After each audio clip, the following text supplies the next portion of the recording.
You're also very public lately with your relationship. Yes. What was that conversation like of throwing someone else into the mix so publicly? For sure. Well, Sophia and I dated for quite a while before anything was made public. So I think that's always integral, right? It's such an impossible thing to navigate though, because you're really throwing somebody into this world that they didn't grow into. Cause I grew into it, right? Like I started off with 1 subscriber and then I grew to 100 and then 1,000 and the first person recognized me and then 100,000 and, 3 people see you at a car show. And then, all of a sudden you hit 1 million, 2 million, 3 million and, everywhere you go, people recognize you. And then, Sophia she's just thrown into that mix immediately. She's in one video where I introduce her and 1 million people see it the first video.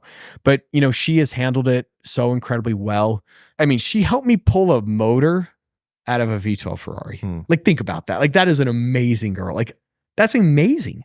I mean, she helps in so many ways. She's down for whatever. She loves and supports me in the YouTube thing. She comes on the trips with me. There's times off camera that I'm down and out or whatever. I'm not feeling good. A video did bad or I don't know, whatever it is, a comment gets to me and she has a way of building me up and supporting me. And hopefully on the flip side, she's had to deal with some, comments are nasty, especially when you're just thrown into it so aggressively and so quickly, but she's handled it so well. What do you think is a valid criticism of yourself? Because in the public eye, you're like the happiest, the nicest guy. You know what I mean? Like the most personable and likable person. But what would you say is like a valid criticism of yourself? It's so funny because there are so many things to be critical of me right now. But as soon as you put on the spot, you almost need like a little bit to think about it.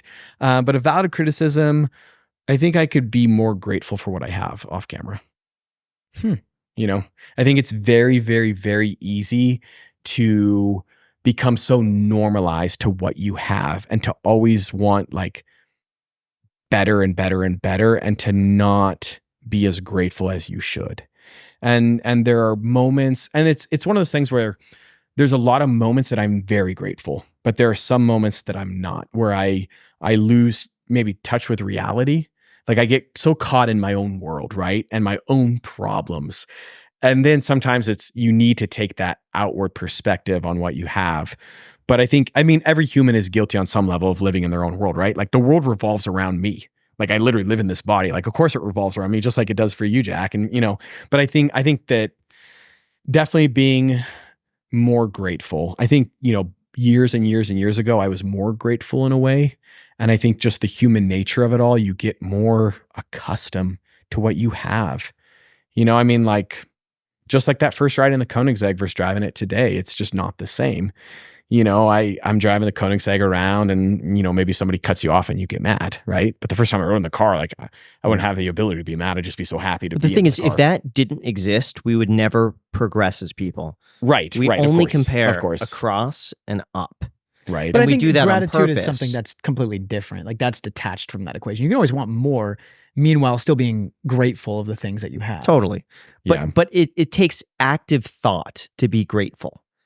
I feel like. I feel like unless you think of it, it's hard to feel There's grateful. truth to that. Yeah. I agree. Until you take a step back and like really frame your mind. I think it comes more natural to be, where does everyone else at this level, where are they at? How do I stack to them? And then what's ahead that I could work towards? But at some point you have to be content with who you are and where you are at in life, right? Otherwise you're always searching and always chasing something. When are Strad kids coming? After a wedding. Definitely after a wedding. That's for sure. When's a wedding coming? I don't know. Maybe soon though. Yeah. Wow. Not that soon, Right. but soon. On my channel, I always say soon. And that's sometimes between pretty soon and somewhat soon. Soon could be anything from like a week to like 5 years, I feel Exactly. like. Yeah. Exactly. I definitely want to be a dad for sure. I want to get married. I think that, I don't know, the relationship that you have with a child has to be unlike any relationship, right? Never done it, but I think about the relationship I've had with my parents, and it just seems kind of cool to have like, I don't know, take what you've learned in the world and be able to like pass it down to somebody and, try to help them navigate life and, hopefully become a better person than you, right? Like that's kind of the goal. It's not always the case, but I love the idea of sharing that with, a wife and I want to have a bunch of kids too. I think it'd be so cool. Especially like, I've focused so much of my life on YouTube, and I've had, such great financial success that I've put myself in a position where I could have, 5, 6 kids, be basically a stay-at-home dad, and just be like that dad that is there all the time and is the little league coach. And I just think that'd be really cool. And I'm in such a fortunate position where that might be possible. Yeah. I've always wanted to have kids when I feel like I've accomplished everything else that I've wanted to do. Right. So there's like that business aspect where I wanted to be able to focus 100% of my attention on that. For sure. Yep. For me now, it's being able to see the world. Right. And I wouldn't want to like go and travel and spend any time away from like having a newborn or anything like that. Of course, so travel. And then after that, I feel like that'd be a good time. For sure. And I think that, a lot of the success that I've had has been kind of by timing things appropriately. When I was living in my Audi, part of the reason I did it is that nobody else was in harm's way. Like I didn't have a wife, I didn't have a kid living in the car with me. Like whatever happened was up to me to deal with, right? But I would never put a wife or a kid in that situation. And so because I wasn't married and I had made that life choice at that point in my life, it allowed me to go all in on YouTube and have the success in this YouTube endeavor that I've had because of that. Yeah. I will say everyone we have talked to about kids, and we ask people on the podcast, like, what's it like or what's been your experience? The one thing everybody has said that they regret not having kids sooner. Right. Yeah. I don't think one person has said, I'm glad I waited, or, I should have had kids a little later. Yeah. Everybody has said they wish they had done it sooner, or that they wish they had more kids.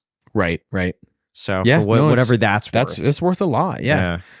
And it's also about, of course, you've obviously found the right girl, but you wouldn't have, like marrying Macy, this is the right time for you because she's the right girl. Oh yeah, I couldn't have done this 10 years ago. Right. Yeah. So everyone's life is different. Everyone's path is a little bit different.